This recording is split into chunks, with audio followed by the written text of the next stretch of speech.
Ngayong araw nga guys, meron tayong lalakarin. Ang problema, gagawa muna tayo nitong aking Ford Everest kasi ayaw niyang umandar. Ito, ipapakita ko sa inyo kung anong nangyayari.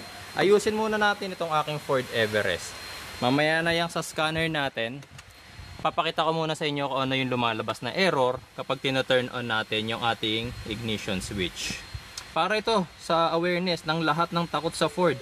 Nakikita nyo, engine coolant over temperature, service advanced traction, blind spot, system fault, cross traffic system fault, check 4x4, hail descent control fault, hill start assist not available, ano pa, combo mill. Tapos lumabas na yung ating mahiwagang wrench, lumabas na yung sa ating traction control, and ang daming error na lumabas. Tapos kapag ini-start, syempre ayaw niyang mag-start. Ayan, ayaw mag-start.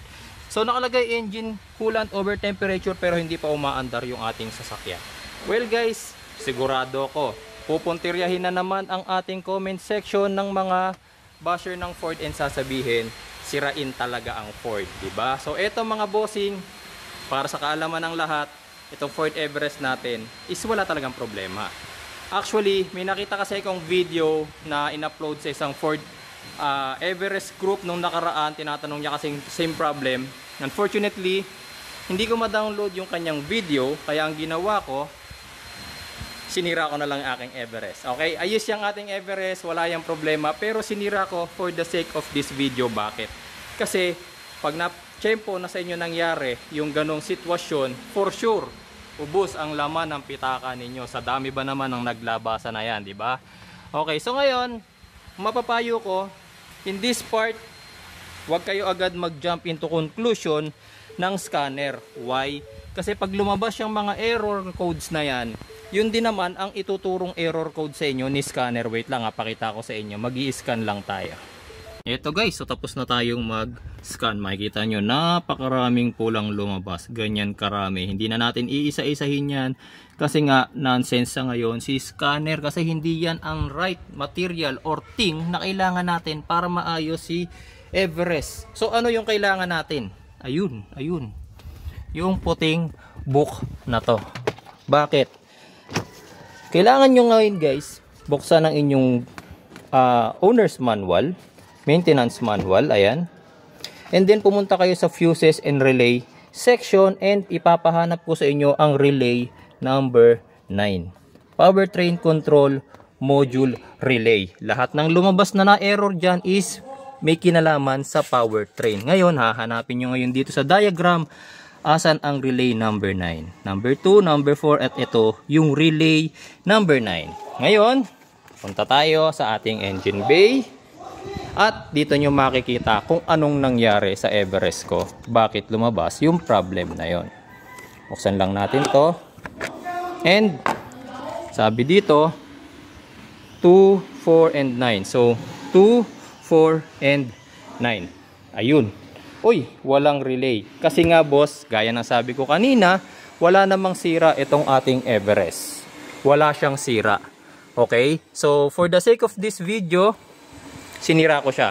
Okay? Para yung naka-experience or makaka-experience ng gantong problema is alam kung paano gagawin. Hindi kayo gagastos ng daan-daan libo kasi sa dami ng error na lumabas na yon, for sure, pag napunta kayo sa maling mekaniko, daan-daan libo ang gagastusin nyo.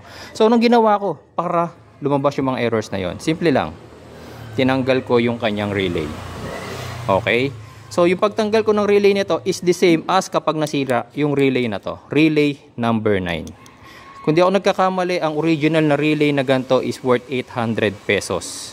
Napakatagal nitong masira mga boss. Usually, nasisira to after ilang years pa. So, ingatan nyo rin ang relay nanto. Tapos, ugaliin nyo na lagi kayong may stock na spare. Ako kasi meron. Ayun o. Lagi akong may stock na spare niyan. Ayan, may mga stock ako rito. Ayan. Kasi nga, hindi natin alam kailan bibigay yung relay na to. So kapag nasira, ang daming lalabas na error, tapos hindi mag-start yung sasakyan. So ang gagawin natin, kabit na natin yung relay na yan. Make sure lang na nakasnap lahat ng relay natin or naka-fit ng maayos. And then, babalik na tayo rito. Walang cut. Tignan natin ngayon, turn on natin ngayon ang ating ignition switch. Okay. O, di ba? Wala na tayo ngayong nakikitang any error code sa ating sasakyan. Wala na. Tingnan natin ngayon kung mag-i-start na. Di ba? Nag-start na yung ating sasakyan. Ayan na, RPM. Okay? So sa mga makaka-experience ng ganon mga bossing, sa mga nananakot sa inyo na sirain ang Ford, kailangan mga bossing, pag Ford Everest user ka, kahit papano alam mo ang basics ng car. Marunong ka mag-check ng fuse, marunong ka mag-check ng relays, and syempre magdala ka rin ng mga extrang fuse and relays mo mga bossing. Okay? So sana ngayong araw na to, sa mga tinatakot pa rin sa Ford, eto, pinapakita ko sa inyo yung mga basics, kahit paano natututunan nyo na po sana. Maraming salamat po sa inyong panonood, at sana ngayong araw na to, natutunan natin na hindi naman ganun kakomplikado si Ford.